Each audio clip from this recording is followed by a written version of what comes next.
ஜியோ மார்ட்டில் விற்பனை பண்ணுறாங்க. இது எல்லாமே யார் வயிற்றில் அடித்து விற்பனை பண்ணுறாங்கன்னா கோதுமை விவசாயம் பண்ணுற விவசாயி வயிற்றில் அடித்து தான் விற்பனை பண்ணுறாங்க. சர்க்கரை ஆலைகளுக்கான டிமாண்ட் இருக்குது, சர்க்கரைக்கான தேவை ஊருக்குள்ளே இருக்குது, தனியார் நிறுவனங்கள் நடத்துது. அப்போ அவங்களாம் லாபகரமாக இயங்குறாங்க, சர்க்கரை ஆலைகளுடைய ஷேர் கூட கூடுது. ஆனால் சர்க்கரைக்கான கரும்பை உற்பத்தி பண்ணுற விவசாயிக்கு அவனுக்கான செலவை கொடுக்கணும் அப்படின்னு சொன்னால் அது நிறைவேற்ற முடியாத டிமாண்டுங்கிறீங்க. இவங்களுடைய லாபத்தில் குறைவு ஏற்பட்டுறக்கூடாது அப்படிங்கிறதுக்காக தான் எம்எஸ்பியை கூட்ட மாட்டேங்கிறீங்க. விவசாயிகளுடைய வயிற்றில் அடித்து அதை நீங்கள் பிடிங்கி நான் வந்து மக்களுக்கு குறைந்த விலையில் கொடுக்குறேன்னு தேர்தலில் பிரச்சாரம் பண்ணுறீங்க அப்படின்னா அப்போ நீங்கள் யாராக இருக்கிறீங்க? யாருக்காக வேலை பார்க்குறீங்க? இடுபொருள் செலவையும் விவசாய அந்த தொழிலாளர்களுடைய சம்பளம் இந்த ரெண்டையும் மட்டும் கணக்கில் வச்சு நாங்கள் எம்எஸ்பி கொடுக்குறோம் அப்படிங்கிறாங்க. அப்போ அதில் 3 மாதம் உழைக்கிற விவசாயி சும்மா உழைப்பாரா? ஒரு நியாயமாக அந்த விவசாயிகளுடைய உழைப்புக்கு பணம் கொடுக்க கூட இந்த அரசாங்கம் தயாராக இல்லை.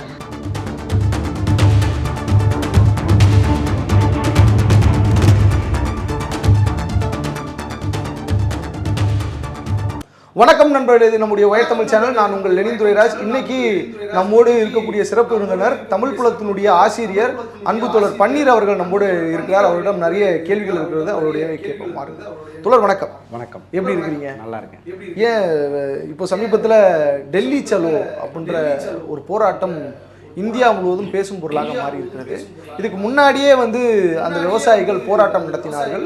ஒன்றிய அரசாங்கம் இவர்கள் வைத்த நிபந்தனையை இன்னும் நிறைவேற்றவே இல்லை. எந்த ஒரு இது பண்ணாலும் என்னென்னலாம் டிமாண்ட் வச்சாங்களோ அந்த டிமாண்ட்லாம் வைக்கல. இப்போ இந்த தடவை எக்ஸ்ட்ராவாக ஒரு டிமாண்ட் வைக்கிறாங்க. என்னன்னா ஆட்சி மாறிவிடும், ஆட்சி மாறுவதற்கான வாய்ப்பு இருக்கிறது. எனவே தேர்தலுக்கு முன்பாகவே இவர்களுக்கு நினைவுபடுத்த வேண்டிய தேவை இருக்கிறது. எனவே இந்த போராட்டம் அப்படின்னு சொல்லி அறிவிச்சிருக்கிறாங்க. இந்த போராட்டத்தில் விவசாயிகள் படாத துன்பம் படுறாங்க. எப்படி கடந்த முறை பிரச்சனையாச்சோ அதே போல இந்த தடவையும் பிரச்சனையா இருக்குது. காவல்துறையினுடைய நெருக்கடி ஹரியானாவிலையும் பஞ்சாப்லையும் நேரடியாக வீட்டுக்கு சென்று போஸ்ட் ஓட்டுவது, அவர்களை அடையாளம் காணுவது, டிராக்டர்ல ஆணியை தூக்கி போடுறது, பெரிய சிமெண்ட் சுவர்களை எழுப்புவது போன்ற விஷயங்கள் நடந்து கொண்டே இருக்கிறது. ஆனால் மறுபுறம் பிரதமர் நரேந்திர மோடி என்ன சொல்கிறார்? உலக நாடுகள் எல்லாம் போயிட்டு பயணம் செஞ்சுட்டு என்ன சொல்றாரு? உலகத்திலேயே மிகப்பெரிய ஜனநாயக நாடு இந்தியான்றாரு. அவர் இந்த விவசாயிகளுடைய போராட்டத்திற்கு செவிசாய்ப்பாரா அல்லது தேர்தல் முடியட்டும் அப்படின்ட்டு விட்டுருவாங்களா அப்படின்ற அந்த கேள்விகள்லாம் இருக்கு. உங்களுடைய பார்வை என்ன சொல்றாரு அந்த போராட்டம்? இந்த போராட்டம் இது ஏன் ஏற்படுது அப்படின்னா, ஏற்கனவே ஒரு போராட்டம் நடந்துச்சு. இதே டெல்லி சலோ முற்றுகையிட்டு போராட்டம் பண்ணாங்க. ஒரு 800 விவசாயிகளுக்கு மேலே இறந்துலாம் போனாங்க. அதில் இறுதி பேச்சுவார்த்தை நடந்தப்ப எல்லா கோரிக்கைகளையும் ஏற்றுக்கலனாலும் சில கோரிக்கைகளை ஏற்றுக்கிறதா உறுதி கொடுத்துருந்தாங்க. போக போக நாங்கள் அதெல்லாம் நிறைவேற்றுவோம் அப்படின்னு சொல்லியிருந்தாங்க. அது எதையுமே இந்த 2 ஆண்டுகளாக இவங்க நிறைவேற்றலை. அப்படி நிறைவேற்றலை அப்படிங்கிறத கண்டித்து இவங்க எல்லா மாநிலங்கள்லேயும் மாவட்ட தலைநகர்கள்லையும் சின்ன சின்ன போராட்டங்கள் நடத்திக்கிட்டு இருந்தாங்க. அது எதுக்குமே செவி சாய்க்கலை. அப்போது அரசாங்கம் இவங்களுக்கு கொடுத்த வாக்குறுதிகளை மீறி செயல்படுச்சு. இப்போ மின்சார திருத்த சட்டம் 2020 அமல்படுத்தக்கூடாது, மின்சாரம் தனியார் மயமாகிச்சு அப்படின்னா விவசாயிகள் அதில் பாதிக்கப்படுவாங்க, விவசாயிகளுடைய இலவச மின்சாரம் இதெல்லாம் பாதிப்புக்குள்ளாகும் அப்படிங்கிறதெல்லாம் ஏற்கனவே இவங்க சொல்லியிருந்தது. நாங்கள் அதை கொண்டு வர மாட்டோம்னு சொன்னாங்க. ஆனால் திரும்ப மின்சார சீர்திருத்த சட்டம்னு அந்த சட்டத்தை கொண்டு வந்தாங்க. இன்னைக்கு விவசாயிகளுடைய அந்த வயல்களில் பம்பு செட்லேயே போய் ஸ்மார்ட் மீட்டர் மாட்டுறாங்க. அது அளவீட துல்லியம் பண்ணும் அப்படின்னா இலவச மின்சாரம் கேட்குற விவசாயிக்கு எதுக்கு ஸ்மார்ட் மீட்டர்? ஆக நீங்கள் மின்சார சீர்திருத்த சட்டம்ங்கிற பேரில் நிறைவேற்றப்பட்டதை இப்போ அமல்படுத்துறதுக்கும் தொடங்கிட்டீங்க. ஆனால் விவசாயிகள்கிட்ட கொடுத்த கோரிக்கை என்ன? நாங்கள் அந்த 2020 மின்சார மசோதாவையே நிறைவேற்ற மாட்டோம்னு அதில் சேஞ்சஸ் பண்ணி இன்னும் தீவிரமாக அதை நிறைவேற்றி அமல்படுத்துறீங்க. அப்போது விவசாயிகள்கிட்ட கொடுத்த வாக்குறுதியை மீறி அதுக்கு நேர் எதிர்த்து செய்யல இவங்க இந்த அரசாங்கம் பயணிக்குது. அப்போ விவசாயிகள் நாம் ஏமாற்றப்பட்டுட்டோம், அப்போ இவங்களை விடக்கூடாது, நாம் கேட்கணும் அப்படின்ட்டு இப்போ கூடி போராட்டம் பண்ணுறாங்க. இந்த இடைப்பட்ட போன முறை கொடுக்கப்பட்ட வாக்குறுதிகளில் இந்த கரும்பு ஆலைகளில் உள்ள நிலுவைகள்லாம் கொடுத்துருவாங்க அப்படின்னு சொல்லியிருந்தாங்க. மேற்கு உத்தரப்பிரதேசத்தில் மட்டும் கரும்பு விவசாயிகளுக்கு அவங்க கொடுக்க வேண்டிய நிலுவைத் தொகை கிட்டத்தட்ட 6000 கோடி. அதை கொடுக்கல. சர்க்கரை விலையை கட்டுப்படுத்துறதுக்காக, சர்க்கரை நிறுவனங்களுடைய லாபத்துக்காக கரும்புடைய அந்த குறைந்தபட்ச ஆதார விலையை இவங்க கூட்டவும் மாட்டேங்கிறாங்க. அரசாங்கம் ஒரு குறைந்தபட்ச ஆதார விலையை தான் கரும்பு விவசாயிகளுக்கு கொடுக்க நிர்ணயிச்சிருக்கு. அதன் அடிப்படையில் கொள்முதல் பண்ணிட்டாங்க. கொள்முதல் பண்ண கரும்புகளுக்கு 6000 கோடி ரூபாய் மேற்கு உத்தரப்பிரதேச விவசாயிகளுக்கு மட்டுமே கொடுக்கல. ஆனால் இவங்க என்ன பண்ணுறாங்க, அதே மேற்கு உத்தரப்பிரதேசத்தை சேர்ந்த விவசாயியான ஒரு ஜாட் சமூகத்தை சேர்ந்த சரண் சிங்குக்கு பாரத ரத்னா கொடுத்து நாங்கள் விவசாயிகளை கௌரவிக்கிறோம், விவசாய தலைவரை கௌரவிக்கிறோம் அப்படின்னு அரசியல் பண்ணுறாங்க. அப்போ இந்த இடமெல்லாம் வந்து விவசாயிகளை மீண்டும் மீண்டும் கொந்தளிக்க வைக்குது. அவங்க போராட வர்றாங்க. இப்போ கூட வந்து அவங்களோட பேச்சுவார்த்தை நடத்தி அந்த கோரிக்கையை இப்போவும் அரசு நிறைவேற்றலாம். ஒன்றும் ஆட்சி மாறலை, இன்னும் தேர்தல் தேதி அறிவிக்கலை. ஆனால் அதுக்கு எதுக்குமே இவங்க தயாராக இல்லை. அதனால தான் அவங்கள தொடர்ந்து இவங்க என்ன நினைக்கிறாங்க அப்படின்னா, இவங்களுக்கு வந்து நம்ம கோரிக்கைகள் நிறைவேற்ற வேண்டிய தேவை கிடையாது, அதுக்கு பதிலாக சரண் சிங்குக்கு ஒரு பாரத ரத்னா, எம்எஸ் சுவாமிநாதனுக்கு ஒரு பாரத ரத்னா, இப்படி பாரத ரத்னாக்களை கொடுத்துட்டு ஏமாத்திக்கலாம் விவசாயிகளை அப்படின்னு அவங்க நினைக்கிறாங்க. அதுக்கு இவங்க தயாரா இல்லை. அதுதான் அங்கே நடக்கிறது. இப்போ பாரத் ரத்னா விருது கொடுக்கறதுனால விவசாயிகளுடைய போராட்டம் வந்து சரியா பிரச்சனை முடிஞ்சிருமா? முடியாது. இப்போ அந்த எம்எஸ் சுவாமிநாதன் சொல்லக்கூடிய ஒரு டிமாண்ட் வந்து வைக்கிறார். அதாவது இந்த பயிருக்கான மானியம் வந்து 1.5% அதிகமாக கொடுக்கணும் அப்படின்றத முன்மொழிகிறாரு. அப்போ இவருக்கு பாரத் ரத்னா விருது கொடுக்குறாங்க அப்படின்னாக்கா இந்த உறுதிமொழியை வந்து அவர்கள் இவருக்கு கொடுத்த அந்த அறிக்கையை வந்து ஏற்றுக்கொண்டார்கள் என்றுதான பொருள். இல்லை, 2014 தேர்தல் பிரச்சாரத்தில் நரேந்திர மோடி என்ன சொன்னார்னா, நாங்கள் ஆட்சிக்கு வந்தால் எம்எஸ் சுவாமிநாதனுடைய பரிந்துரைகள் ஏற்றுக்கொள்ளப்படும். இந்த குறைந்தபட்ச ஆதார விலைன்னு ஒன்று கேட்குறாங்கல்ல, அதற்கான ஃபார்முலா வந்து எம்எஸ் சுவாமிநாதனுடைய ஃபார்முலாவை விவசாயிகள் எடுத்துக்கிறாங்க. C2 + 50%. அது என்ன அப்படின்னா, இடுபொருள் செலவு, விவசாய கூலிகளுக்கான சம்பளம், அதில் வந்து அந்த விவசாயம் உழைக்கிறார். அவர் ஒரு 3 மாதம் தினந்தோறும் தன்னுடைய கழனிக்கு போகணும், வயலில் போய் வேலை பார்க்குறாரு, அதற்கான சம்பளம் ப்ளஸ் அந்த நிலத்துக்கு அது ஒரு மூலதனம், பெரிய மூலதனம். நிலத்தை விற்று ஒரு பணத்தை வாங்கி அவங்க வேறு இதில் இன்வெஸ்ட் பண்ணாங்கன்னா அது அவங்களுக்கு ஒரு லாபத்தை கொடுக்கும். அப்போ நிலத்துக்கான வாடகை இதோட சேர்ந்து 50% கூட்டி கொடுக்கணும். அதுதான் அந்த C2 50% ஃபார்முலா. இதை நாங்கள் நிறைவேற்றுவோம், விவசாயிகளுடைய வருமானம் 2 மடங்குல ரெட்டிப்பாகும். இதெல்லாம் 2014 தேர்தல் பிரச்சாரத்தில் நரேந்திர மோடி சொன்னது. ஆனால் விவசாயிகள் இது நிறைவேற்றப்படலைன்னு போராட வந்தது 2020. அப்போ அந்த போராட்டத்தில் நாங்கள் எம்எஸ்பியை வந்து உங்களுக்கு உறுதிப்படுத்தி கொடுப்போம் அப்படின்னு சொன்னாங்க. இப்போ வரைக்கும் அதை பண்ணி கொடுக்கல. இன்னைக்கு என்ன பண்ணுறாங்கன்னா, எம்எஸ் சுவாமிநாதனுடைய பரிந்துரைகள் வந்து நிறைவேற்ற முடியாததாக இருக்குது அப்படின்னு இந்த அவங்களுக்கு ஆதரவான பொருளாதார நிபுணர்கள் இவங்களெல்லாம் வச்சு ஆங்கில ஊடகங்கள்லாம் கட்டுரைகள் எழுதி கருத்துருவாக்கம் பண்ணுறாங்க. இப்போ விவசாயிகளுக்கு நீங்கள் வந்து குறைந்த விலையில் நாங்கள் அரிசி கொடுக்குறோம், பாரத் ரைஸ், அது நரேந்திர மோடியோட சாதனை அப்படிங்கிறீங்க. இந்தியா முழுக்க நீங்கள் விநியோகிக்கிற ரைஸில், அந்த அரிசியில் பெரும்பான்மையான அரிசி பஞ்சாப்லையும் ஹரியானாவிலையும் தான் விளைய வைக்க போகிறாங்க. அந்த விவசாயிகள் வந்து போராடுறாங்க. அப்போ விவசாயிகளுக்கு உரிய விலை கொடுத்து அதை நீங்கள் கொள்முதல் பண்ணி மக்களுக்கு குறைந்த விலையில் கொடுத்தீங்கன்னா அது வேற. விவசாயிகளுடைய வயிற்றில் அடித்து அதை நீங்கள் பிடுங்கி நான் வந்து மக்களுக்கு குறைந்த விலையில் கொடுக்குறேன்னு தேர்தலில் பிரச்சாரம் பண்ணுறீங்க அப்படின்னா அப்போ நீங்கள் யாராக இருக்கிறீங்க, யாருக்காக வேலை பார்க்குறீங்க? இதுதான் இதில் ஒரு முக்கியமான கேள்வி.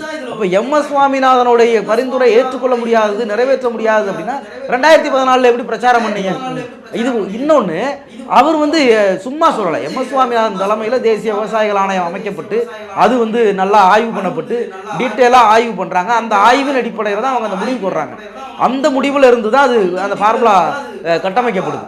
அது ஏதோ போகிற போக்கில் யாரோ ஒருத்தர் கனவுலலாம் சொல்லல. ஒரு ஆணையம், அது அதிகாரிகள், அறிஞர்கள்லாம் உட்காடுறாங்க, விவசாய பொருளாதார அறிஞர்கள்லாம் இருக்காங்க, அவங்கெல்லாம் இருந்து சேர்ந்து தான் முடிவெடுத்து கொண்டு வர்றாங்க.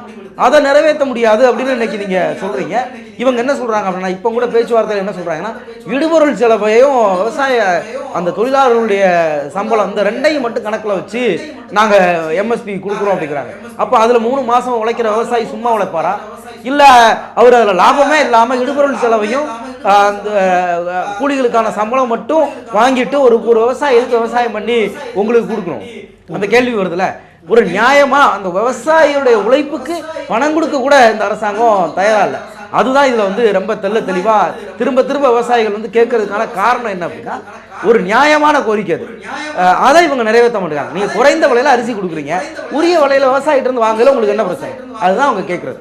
இப்போ இந்த போராட்டம் இவங்க சொல்ற மாதிரி அட்லீஸ்ட் இவங்க நிறைய விஷயங்கள் வைக்கிறாங்களே. அதாவது யூபியில் இருக்கக்கூடிய ஒரு முக்கியமான அமைச்சரனுடைய மகன் காரை ஏற்றி கொன்னது, அது இன்னும் அவர் தானான்னு தெளிவாக தெரியல. பட் ஆனால் இவருக்கான இந்த குடும்பத்திற்கான வேலை வாய்ப்பை உறுதி செய்வோம் அப்படின்ற ஒரு வாக்குறுதியை வந்து முன்மொழிஞ்சிருந்தாங்க. அதை கூட இன்னும் பண்ணலையே.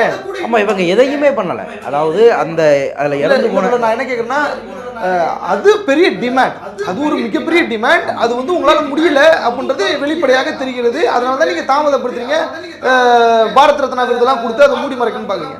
பட் ஒரு உயிர் போயிருக்குது, கிட்டத்தட்ட ஒரு 4-5 பேர் இறந்து போயிருக்கிறாங்க, பல பேர் படுகாயம் அடைந்திருக்கிறாங்க. தலா ஒரு பத்திரிகையாளர் கூட ஆமாம், பத்திரிகையாளர் கூட இருக்கிறாரு. காயப்பட்ட குடும்பங்களுக்கு தலா 10 லட்சம் ரூபா அப்படின்றது இதை பண்ணலாமே அரசாங்கம். இதை கூட ஏன் பண்ண மாட்டேங்குது? இல்லை, அரசாங்கம் இதை ஏன் அவங்க பண்ண மாட்டேங்காங்க அப்படின்னா, இதை அவங்க பண்ணும்போது அவங்க அமைச்சர் தான் அப்படிங்கிறது உறுதியாயிரும் அப்படிங்கிறது பயப்படுறாங்க. ரெண்டாவது, அந்த டிமாண்டுமே நிறைவேற்ற முடியாத டிமாண்டெல்லாம் கிடையாது. இப்போ வந்து சக்கரை ஆலைகள் நஷ்டத்தில் இயங்கல. சக்கரை ஆலைகள் நஷ்டத்தில் இப்போ சர்க்கரை ஆலைகளுக்கான டிமாண்ட் இருக்கு, சர்க்கரைக்கான தேவை ஊருக்குள்ள இருக்குது, தனியார் நிறுவனங்கள் நடத்துது. அப்போ அவங்களாம் லாபகரமாக இயங்குறாங்க, சர்க்கரை ஆலைகளுடைய ஷேர் கூட கூடுது. ஆனால் சர்க்கரைக்கான கரும்பை உற்பத்தி பண்ணுற விவசாயிக்கு அவனுக்கான செலவை கொடுக்கணும் அப்படின்னு சொன்னால் அது நிறைவேற்ற முடியாத டிமாண்டுங்கிறீங்க. 3 பொருள் தான். இப்போ ஏன் வந்து இந்த ஹரியானா, பஞ்சாப், உத்தரப்பிரதேச விவசாயிகள் அதிகமாக போராடுறாங்க அப்படின்னா, அவங்க இந்த எம்எஸ்பி அப்படிங்கிறத அரசாங்கம் நிர்ணயித்து கொடுக்கறது முக்கியமான 3 பொருள்: அரிசி, கோதுமை, கரும்பு. இந்த 3ஐயும் அதிகமாக விளைவிக்கிறது இந்த 3 பகுதி தான். மேற்கு உத்தரப்பிரதேசத்தில் கரும்பு தான் பெரிய அளவில் விவசாயம் பண்ணுறாங்க. ஹரியானா, பஞ்சாப் அரிசி, கோதுமை பெரிய அளவில் பண்ணுறாங்க. கோதுமை பொருளை வந்து வாங்கி விற்பனை பண்ணக்கூடிய நிறுவனங்களுக்கெல்லாம் லாபமாக தான் இருக்காங்க. அப்போ அந்த கோதுமை விலையும் ஏறி போச்சு, சக்கரை விலையும் ஏறி போச்சு. அப்போ அதெல்லாம் வந்து இவங்களுக்கு என்ன வருது அப்படின்னா, கம்பெனிகளுக்கு அவருடைய லாபம். இது வந்து நிறைவேற்ற முடியாத கோரிக்கை கிடையாது. நிறுவனங்களுடைய லாபத்துக்காக, சர்க்கரை ஆலைகளுடைய லாபத்துக்காக, கோதுமை சார்ந்த பொருட்களை உற்பத்தி பண்ணக்கூடிய நிறுவனங்களுடைய லாபத்துக்காக, இந்த எஃப்எம்ஜி பொருட்கள்னு சொல்லக்கூடிய நிறுவனங்களுடைய லாபத்துக்காக தான் இந்த இதை வந்து அவங்க ஏற்ற மாட்டேங்காங்க. மற்றபடி இது மக்களை மையப்படுத்தியோ அப்பெல்லாம் எதுவுமே இதில் கிடையாது. இது நிறைவேற்ற முடியாத ஒரு கோரிக்கை அப்படிங்கிறாங்கல்ல, அப்படி நிறைவேற்ற முடியாத அளவுக்கு சர்க்கரை ஆலைகளோ இல்லை கோதுமை ஆலைகளோ மூடலை. கோதுமையில் இதுக்கு மேலே வாங்கினா இது நஷ்டமாயிரும் அப்படின்னா அந்த துறையை விட்டு நிறைய பெரிய நிறுவனங்கள் வெளியே போயிருக்கலாம். அப்போ அரசு மட்டுமே அதை வாங்கி கொள்முதல் பண்ணக்கூடிய சூழலுக்கு தள்ளப்பட்டிருக்கலாம். ஆனால் அப்படிலாம் எதுவுமே நடக்கலை. அவங்கெல்லாம் நல்லா இருக்காங்க, அவங்களுடைய கம்பெனியுடைய ஆண்டு அறிக்கைகள்லாம் நல்லாவே வருது. இப்போ ஐடிசி எடுத்துக்கோங்க, கோதுமை சர்க்கரை இந்த இதில் ஒரு முக்கியமான பொருள் டாட்டாவுடைய நிறுவனம். இன்னைக்கு வந்து அதே இதுக்குள்ள அதானியும் வந்திருக்காரு. இந்த நிறுவனங்கள்லாம் இருக்குல்ல, இவங்கெல்லாம் இப்போ வந்து மலிவு விலையில் ஜியோ மார்ட்டில் விற்பனை பண்ணுறாங்க. இது எல்லாமே யார் வயிற்றுல அடித்து விற்பனை பண்ணுறாங்கன்னா, கோதுமை விவசாயம் பண்ணுற விவசாயி வயிற்றுல அடிச்சு தான் விற்பனை பண்ணுறாங்க. அப்போ இவங்களுக்கெல்லாம் லாபம் கிடைக்கணும் அப்படிங்கிறதுக்காக, இவங்களுடைய லாபத்தில் குறைவு ஏற்பட்டுறக்கூடாது அப்படிங்கிறதுக்காக தான் எம்எஸ்பியை கூட்ட மாட்டேங்கிறீங்க. இப்போ எம்எஸ்பியை வந்து முழுக்க அரசாங்கம் கொடுக்க போதாலும் இல்லை, சர்க்கரை ஆலைகள் கொள்முதல் பண்ண போது, கோதுமை ஆலைகள் கொள்முதல் பண்ண போது, இந்த மாதிரி பல தனியார் நிறுவனங்கள் கொள்முதல் பண்ண போது, இந்த இடத்துல தான் அரசாங்கத்துடைய ரோல். இந்த நிறுவனங்களுக்கு நீங்கள் விலையை கூட்டி வச்சா அவங்களும் கூடுதலாக கொடுத்து வாங்குவாங்க. இந்த இடத்துல தான் இவங்க வந்து இது நிறைவேற்ற முடியாத ஒரு கோரிக்கை அப்படிங்கிற மாதிரியான ஒரு பிம்பத்தை கட்டுறாங்க. அப்படி ஒன்றுமே இங்கே வந்து கிடையாது. ரெண்டாவது, விவசாயிகளை பொறுத்த வரைக்கும் இவங்களுடைய எந்த கோரிக்கைக்கும் அவங்க தயாராக. இப்போ அவங்க என்ன கேட்குறாங்க, இந்த தேசிய ஊரக வேலைவாய்ப்பு திட்டம் இருக்குல்ல, அதில் வேலையை உறுதிப்படுத்துங்க, அதில் சம்பளம் கூட கொடுங்க அப்படின்னு கேட்குறாங்க. அது அந்த டிமாண்டே இவங்க ஏற்றுக்க தயாராக இல்லை. மொத்தமாக எடுத்து பார்த்தா, இப்போ நம்ம ஊரில் ஒரு ரொம்ப நாளாக ஒரு பிரச்சாரம் இருக்குது, விவசாயம் இந்த 100 நாள் வேலை திட்டம் வந்ததுனால விவசாயம் பாதிக்கப்பட்டுருந்துச்சு. இந்தியாவுக்கே கோதுமையும் அரிசியும் விளைவிச்சு கொடுக்குற பஞ்சாப், ஹரியானா விவசாயிகளுடைய போராட்டத்தில் முக்கியமான கோரிக்கையே இந்த 100 நாள் வேலை திட்டம்.